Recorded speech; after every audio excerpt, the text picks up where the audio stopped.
Good evening, and welcome to this week's edition of The Message.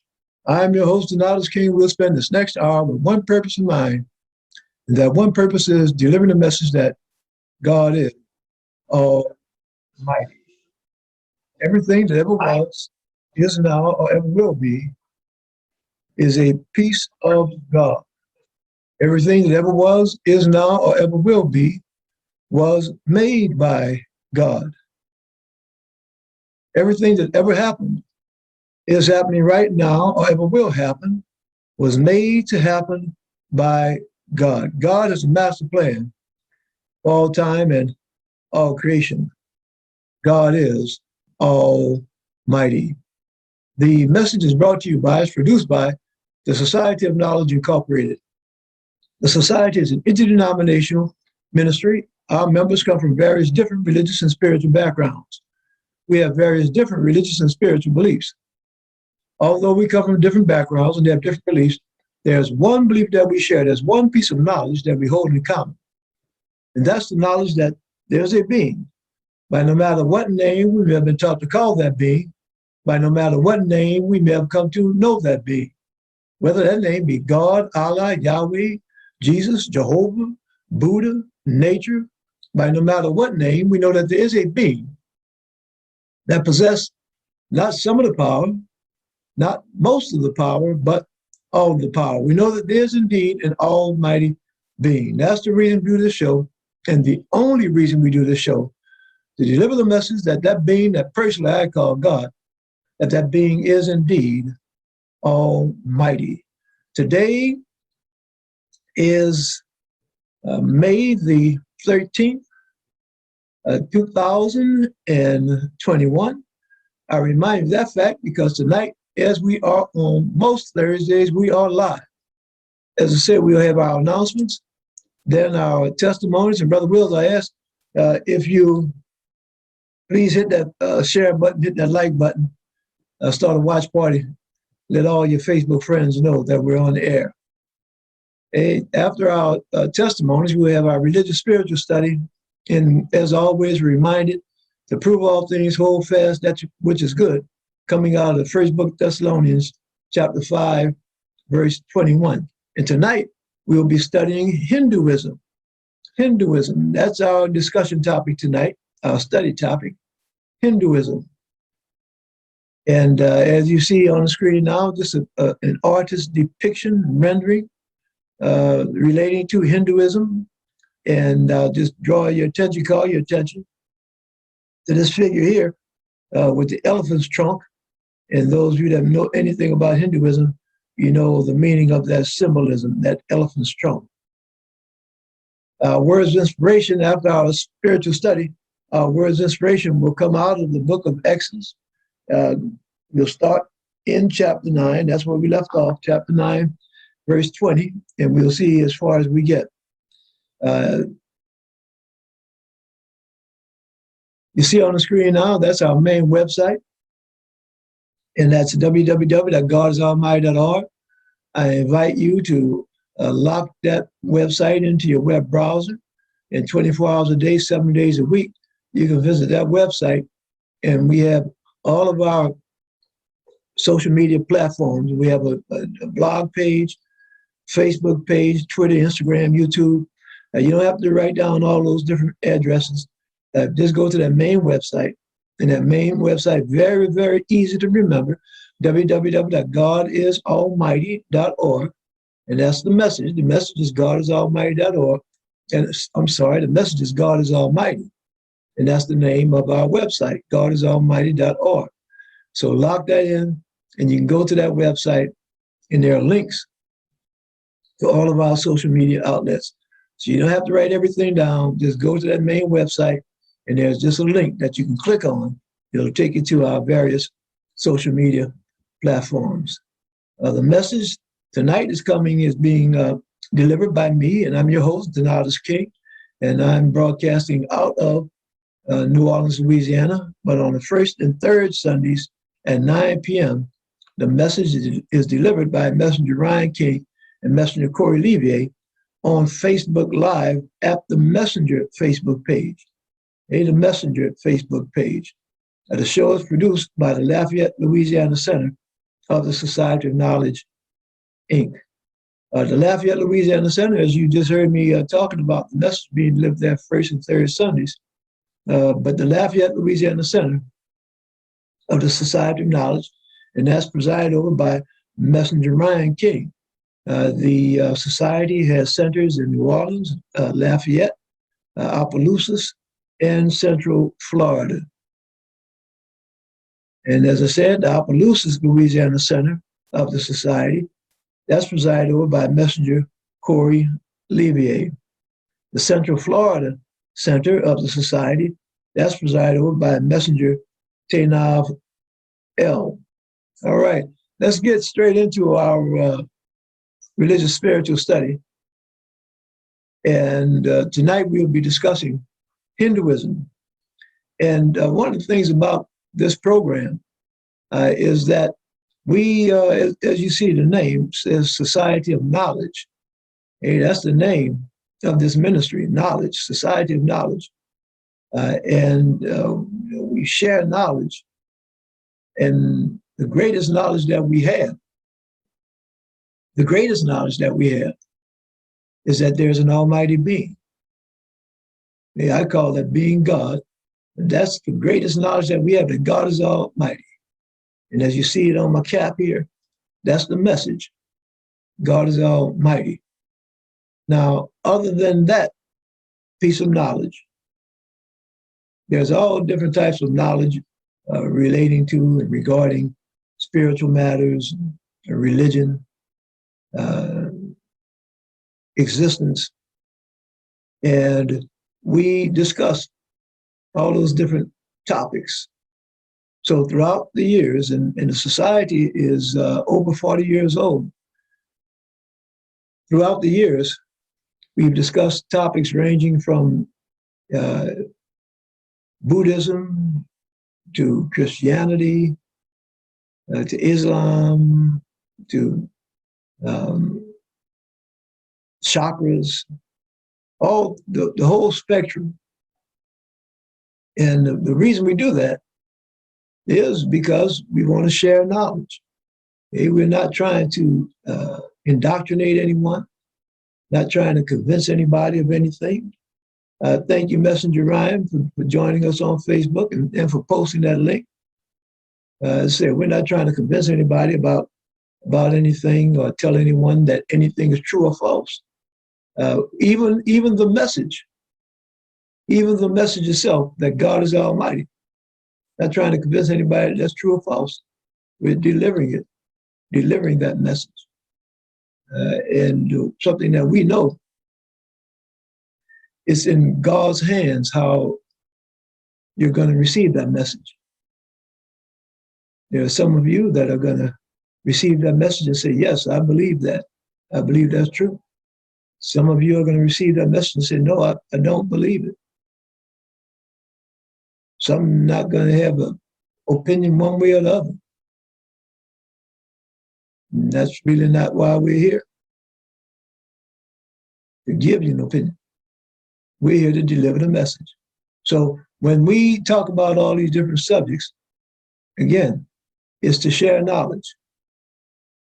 And the knowledge that we're going to share this evening is knowledge about a belief system, or some would call it a religion, known as Hinduism. Let's say tonight, the discussion topic tonight is Hinduism. And what you see on your screen right now, that's an artist's depiction of various aspects of Hinduism. All right, let me, and what I'll be reading through this evening, I have some notes. And those notes come primarily from Wikipedia, but there are also other sources on the internet that you can find some information about Hinduism. What you see on your screen right now, that's a map. And when I talk about geographical locations on the show, a lot of times I want to put those maps up because sometimes people really, not aware of where, geographical locations are. So that map that you see on the screen right now is showing India. It's showing India. And some of us may not know exactly where India is. So let me just try to point this out a little bit. Maybe kind of hard to see on the map, but at the bottom of the page right here where you see the pointer moving around, okay, this is showing the Indian Ocean, okay, the Indian Ocean, right? And this is the Indian continent, and this area, which is northwest of India, that's Afghanistan, and you move a little bit further west, and that's going to be Iran, and you can kind of make that out on the map, Iran, where you see the pointer going around there, Iran, and it's not written here on the map, you can't see it, but you drop down here, and that's Saudi Arabia, all right, that's Saudi Arabia, and if you will go all the way over, keep going west, eventually you would run into the continent of Africa. Okay, so, and as you see here, east of India, that's China. So now when we're talking about India, that kind of gives you an understanding about where it is geographically on the globe. So Hinduism is a religion of the majority of people in India and Nepal. And here's Nepal right up here, and that's to the north east of India, the northeast corner of India. And Hinduism is the religion of the majority of people in India and Nepal. It also exists among significant populations outside of the subcontinent and has over 900 million adherents worldwide. Now, some of the research that I've done, thank you, Brother Brown, for joining us on Facebook. Please hit that share button, hit that like button, start a watch party. And if you have some comments about tonight's discussion topic, and that's Hinduism, I invite you to write your comments and also to join us on Zoom. And that Zoom link, you see it posted in the comments a little bit earlier. So you hit that Zoom link and come join us on Zoom. Some of the research that I did earlier indicates that Hinduism is the third largest religion in the world, the third largest, only behind Christianity and Islam. Hinduism. So this is a worthwhile subject for us to be discussing and studying. And there's no way in the world that I can give you an in-depth discussion about Hinduism within an hour format. There's so many different facets of the religion that nowhere in the world. But what I can do and what I aim to do tonight is just to give you an overview about Hinduism. Okay, so Hinduism is the religion of the majority of people in India and Nepal. It also exists among significant populations outside of the subcontinent and has over 900 million adherents. In some ways, Hinduism is the oldest living religion in the world, or at least elements within it stretch back many thousands of years. Most scholars believe Hinduism started somewhere between 2300 BC and 1500 BC in the Indus Valley near modern-day Pakistan. But many Hindus argue that their faith is timeless and has always existed. And now I'm going to hold the screen down for a minute because I just want just a little bit open discussion here, not any of my written notes, written text, but when you start studying religion, you find that even in the field of religious history, you'll find some racism and bias. Even though scholars are not supposed to be biased They're just supposed to, record things as they find them. And historians are not supposed to shape things. They're not supposed to put any spin on things. The more you study, the more you see that spin has been put on things. So what I just read to you just now about this person that wrote this stuff on the internet, that Hinduism is the oldest living religion in the world. Let me give you a little bit of background. Okay? Just a little bit of background. Okay? When you study about Hinduism, and it says here that it's originated in the Indus Valley in India. But when you dig a little bit deeper than that, you start discovering things like, well, Hinduism didn't actually originate in India and in the Indus Valley. And just like the scholar said that there are some elements that stretch back many thousands of years. Well, guess what? There were religions that existed way before Hinduism. And when you do your study, one of the things that you find out, and you could take some notes, and actually you don't have to take notes because this show, it'll be recorded, it's being recorded, and it'll be posted, it'll be on our YouTube page. Hopefully we'll be able to have it up there by tomorrow. And you just go back and visit, you want to do your research. But when you're doing your research, I want you to take and jot down a couple of names and titles. And one is the Aryans, Aryans, Aryans. And yes, that word, that name might sound familiar to you, particularly nowadays when you're hearing in the news about white supremacy and the Aryans. Well, that's nothing new. And another name that I want you to be aware of, that's a name called the Dravidians, Dravidians. Now, it's interesting that there was an article that was just in the news either yesterday or today, and it was this actress, and she's an Indian actress, from India, and she's dark-skinned. Okay, her complexion is dark,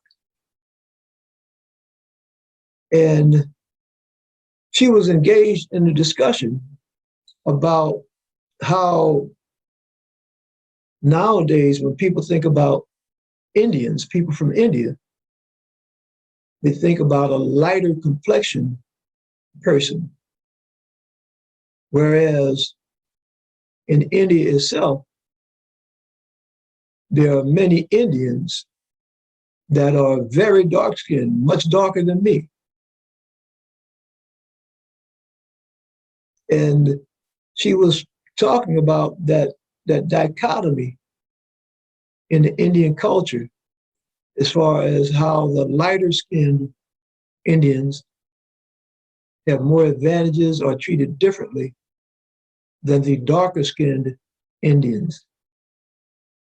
And this goes back to what I was speaking about earlier, as far as these two different peoples, the Aryans and the Dravidians. Now, all this stuff is going to tie together in just a couple of minutes. But with my research has determined is that thousands of years ago, when there was that migration out of Africa, and there are all different kinds of DNA studies that have come to the conclusion that mankind as we know it now, did actually originate in Africa and migrated from Africa to cover the globe. But the more focused point for tonight's discussion is that thousands of years ago, Africans left Africa and they traveled through the Middle East. And that Middle East is that area, Jerusalem, Arabia, Iraq, Iran, Pakistan, and settled in the Indus Valley. Now these were Africans, these were dark-skinned people, Africans. And they were the progenitors, they were the ancestors of the Dravidians.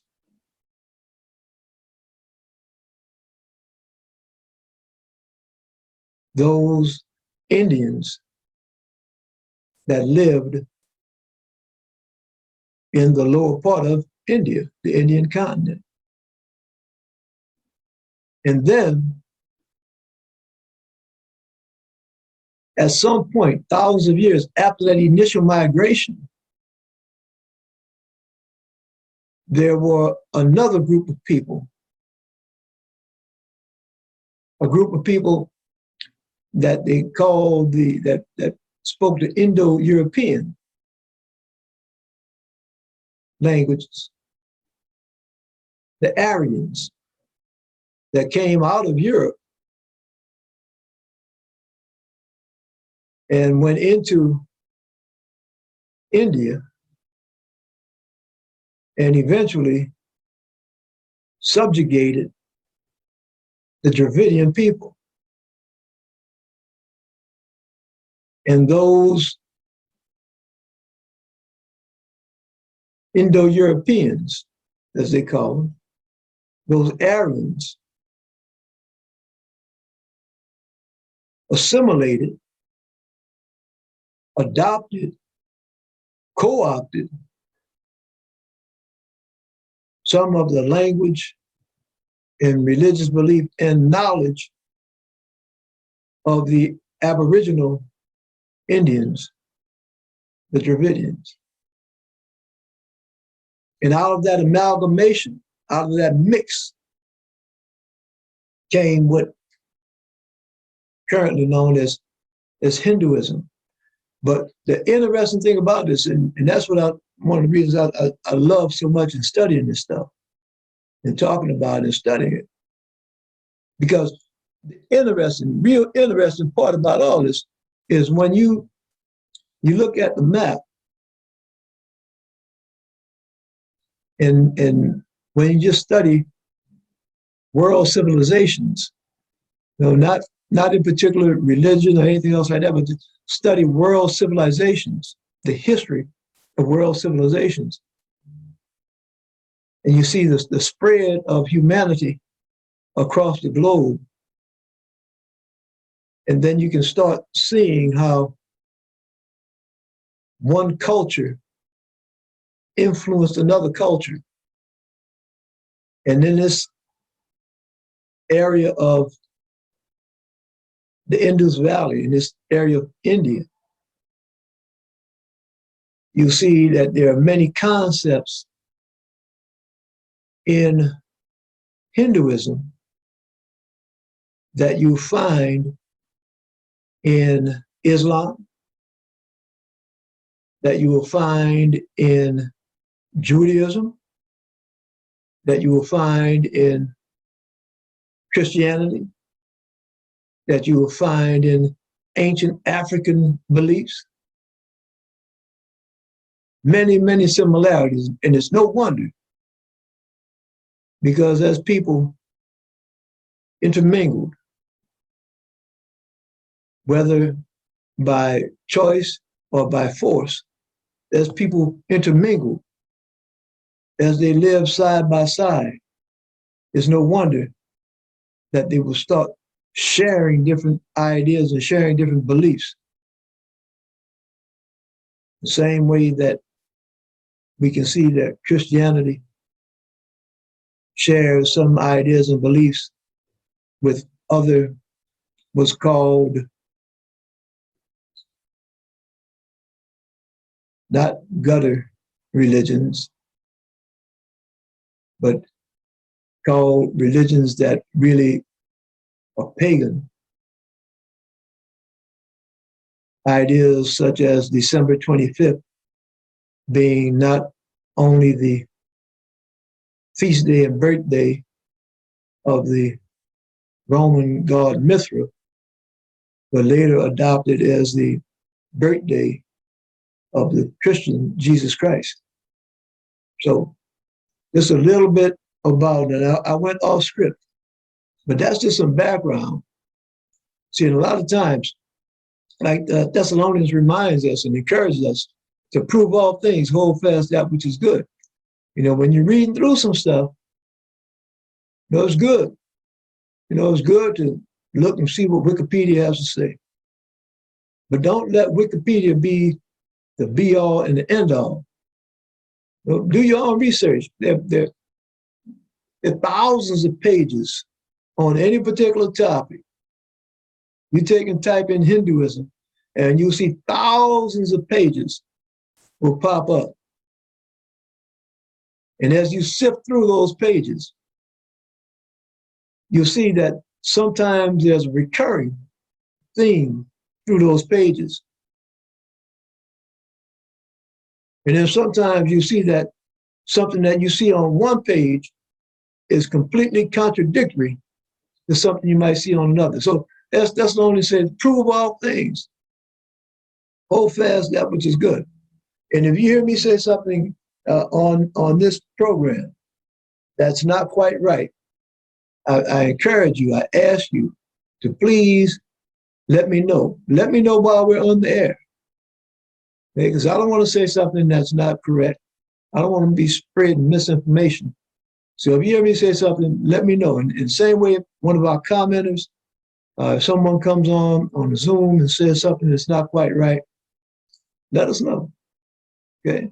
And if you have some more information relating to something that we're talking about, I encourage you to share that.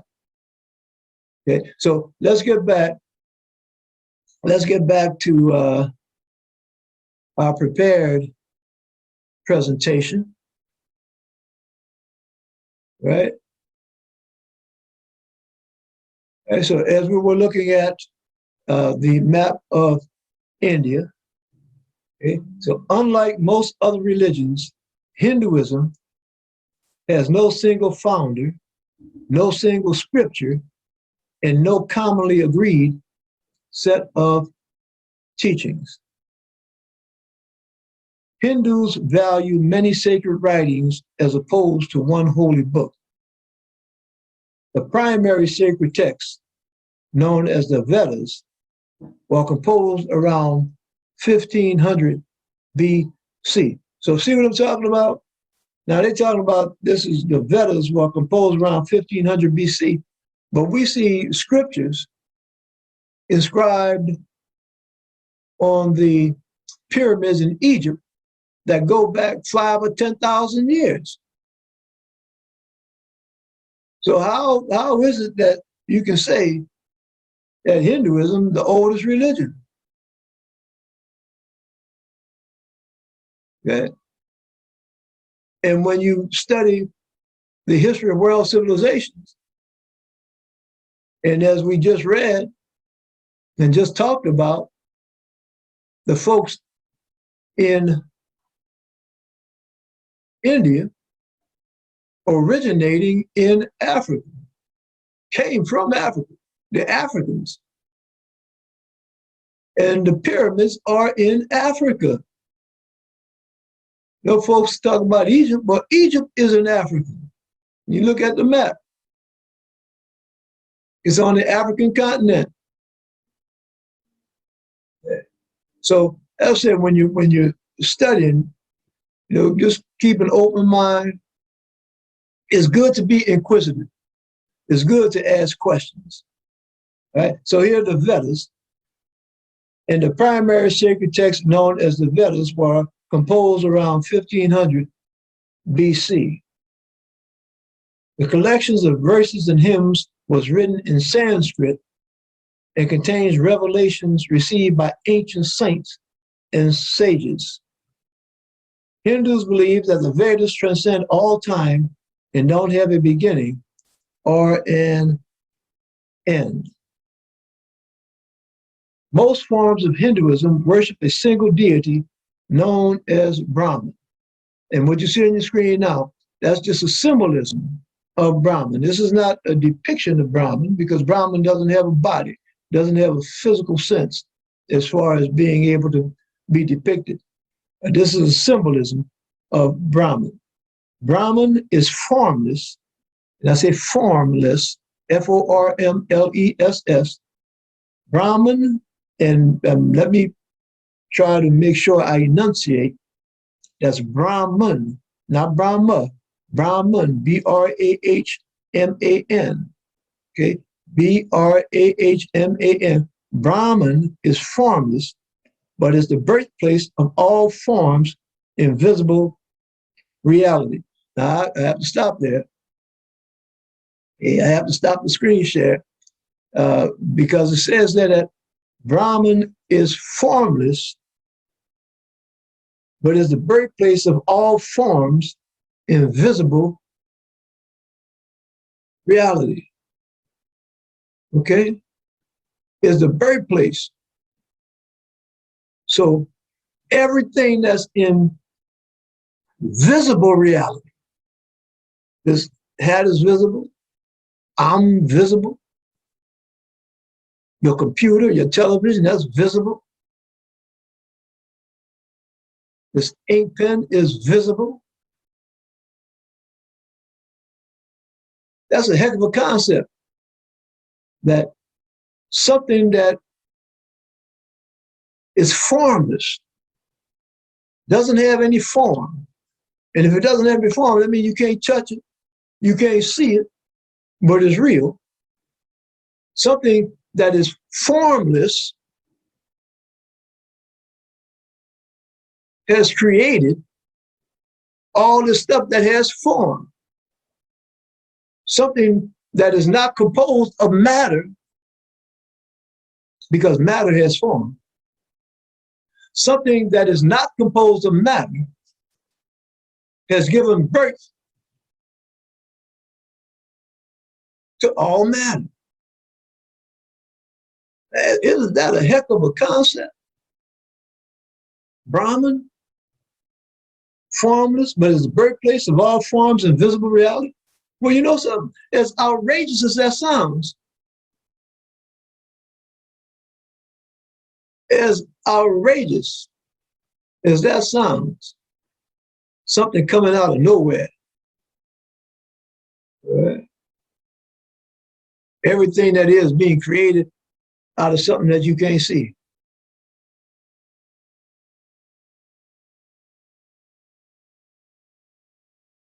As outrageous as that sounds,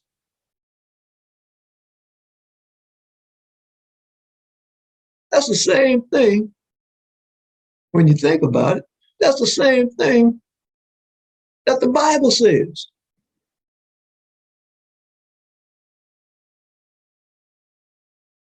Doesn't the Bible? Let me see, because I don't want to just talk off the top of my head, okay, and say something wrong here and mess something up. Let me see. I'm reading out the book of Genesis. In the beginning, God created the heaven and the earth. Created it, just spoke it into being. Something from nothing. Oh, not nothing.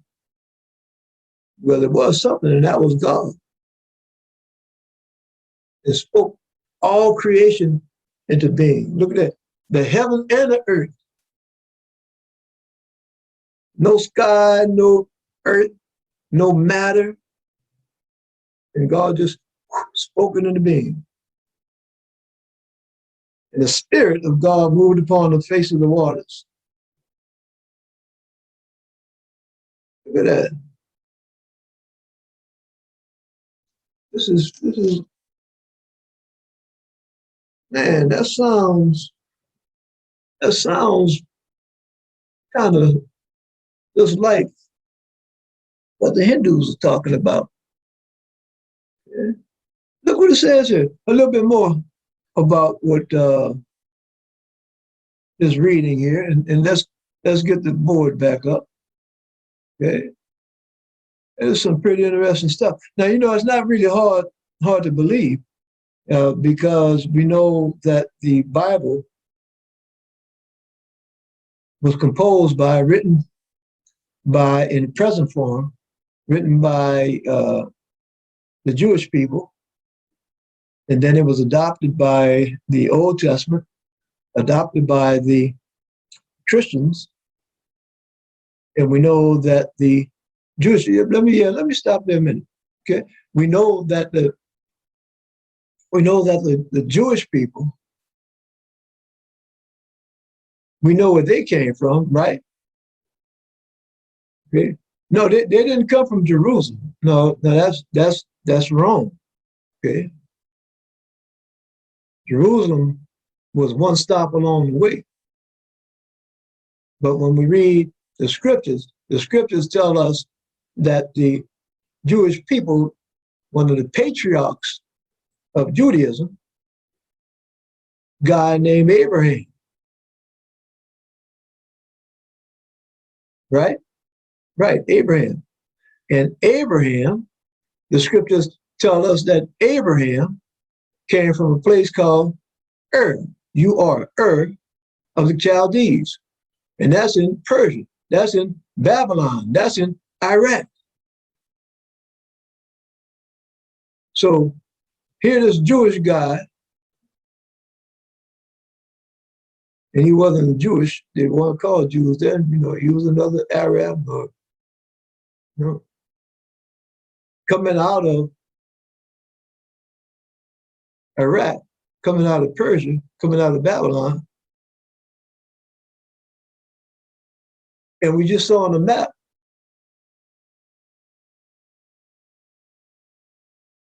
that Iraq is right near India. So if this guy is growing up in Ur and he's being taught all these religious ideas, it's no wonder that the religion that he later on developed would incorporate some of the same facets and concepts that was in that religion in India. And remember, when we're reading about Abraham and Judaism, that is a relatively young religion compared to Hinduism and compared to the religions and the spirituality embodied on the sides of the pyramids and in the interior of the pyramids in northeastern Africa, also known as Egypt. So all of this mixing and mingling and this concept about Brahman, it's no wonder that we see some echoes of that in the Bible. So let's see if we have some more stuff, because we're gonna have to start moving a little bit quicker now, because the show the time is moving on. So we have to move a little quicker. We got a few more things that we do need to cover tonight. Okay, and say Brahman is formless, but it's the birthplace of all forms in visible reality. And we're on the screen. Okay, again, it's that symbol for Brahman. Brahman connotes, now look at this here. Brahman connotes the highest universal principle, the ultimate reality in the universe, the ultimate reality in the universe, the ultimate reality in the universe. In major schools of Hindu philosophy, it is the material, efficient, formal, and final cause of all that exists. The final cause of all that exists. Doesn't that sound kind of like stuff that you read in the Bible about God is the Alpha and Omega, beginning and end, the creator of all things? Doesn't that sound like that? Doesn't that sound like what we read earlier in the acknowledgement at the beginning of the show? And everything that was, is now, ever will be, was made by God.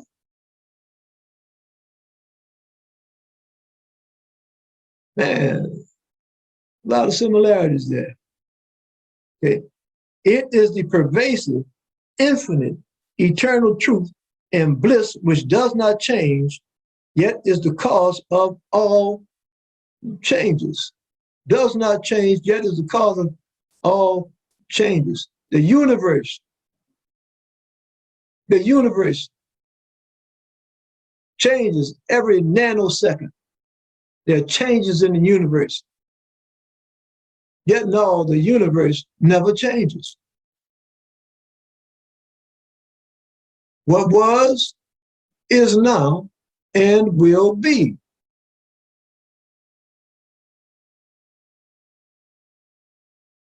Pervasive, infinite, eternal truth and bliss, which does not change, yet is the cause of all changes. Brahman is believed, look at this sentence right here. Brahman is believed to be the supreme God force present in all things. The supreme God force present in all things. Now I had to stop the screen share just now, because in science, in physics,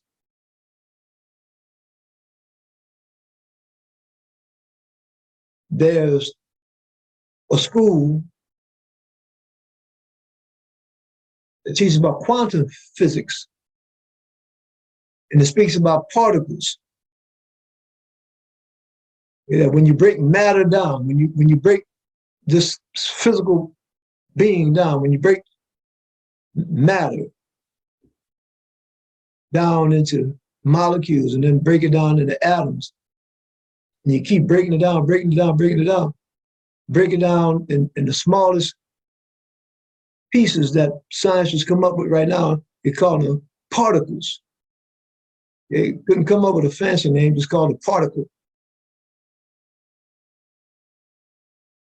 And there's a certain particle that physicists are dealing with right now and studying right now. And they're called bosons. And one of the bosons is called the Higgs boson. And scientists have given that a nickname, that Higgs boson. They've given a nickname called it the God particle. The God particle. See, scientists are coming to the realization and the revelation that all matter is interconnected. No matter that it might seem like there's some empty space between you and me, there is no empty space. It's crowded with matter. It's crowded with little bitty particles that's so small that you can't even see with a microscope. And scientists are continually trying to identify and break down these little bitty pieces of matter. And they've gotten to the point right now where they're saying, well, there is the smallest particle that we can come up with. And that's the Higgs boson, that's the God particle. So here it is in the year 2021. But we know that the scientists, the ancient scientists, the ancient sages, the ancient seers had that knowledge about that interconnection between all things. And as the Hindus describe it, supreme God force present in all things. Nothing new under the sun. That supreme God force present in all things. All of us, just a big old ball of energy, interacting, connecting with each other and with everything in existence, the entire universe. No matter how it might appear, all part of one being. That one being that I call God. All right, let's see. We do have a few more screens. So let's see if we can get to those few screens before we end the show. In Hinduism, everything in all existence is connected, cyclical, and composed of two things, the soul and the body or matter. See what I was talking about just a minute ago? About matter. And that everything being connected, there is a continuous cycle of life. And what you see on the screen now, the samsara, as an artist's depiction, a rendering. The samsara, there is a continuous cycle of life, death, and reincarnation. A continuous cycle. The body and personality can change, constantly changes, is born and dies. The body dies, but not the soul, which it assumes to be the eternal reality, indestructible and bliss. Samsara is a journey of the soul. All right, samsara. Okay, now look. We just read that. What? There is a continual cycle of life, death, and reincarnation. The body and personality can change, constantly changes, is born and dies. Now, we know we know that the body, this carcass, at some point is going to die. Okay? We know that. And that death is just merely a transition, a change. Because the matter, the molecules, the atoms that make up this body, they don't just disappear. Okay? When this human being ceases to function, this matter, the molecules don't disappear. What do? They change. Okay? If you left this dead body laying in the woods, it wouldn't be very long before all the fluids inside this body would drain out of the body. It would drain. It would go through the skin. Really. It will go through the skin. You don't have to have a hole in the body. You ain't got to have a gunshot or a stab wound or anything. It'll just drain through my skin. The fluids will drain through the skin. And it was laying in the woods. It will drain through my skin, go into the ground, and the worms will suck up that fluid, all that matter that was in my body. The worms will suck it up. And then sooner or later, a bird will come along, eat that worm. and then something will come along, eat that bird. So that matter that was in that fluid in my body, it doesn't disappear, it just changes form. The meat on my bones will do the same thing. Animals will come eat it. The worms would eat it. Other animals would eat those animals. Birds would eat those worms. It wouldn't disappear. It would just change. Okay. But the Hindus say that, look, well, hold on now. Not only is there this matter, this physical man, but Hindus say that there's also a soul. And that soul doesn't die. Now, wait, hold on a second now, because I just be thinking about stuff and just be studying all kinds of different things and looking at all kinds of stuff. The Bible says something about that. See, the Bible talks about the terminology that the Bible uses is the what? The carnal man, right? And the spiritual man. That's the Bible. And as I said before, it's no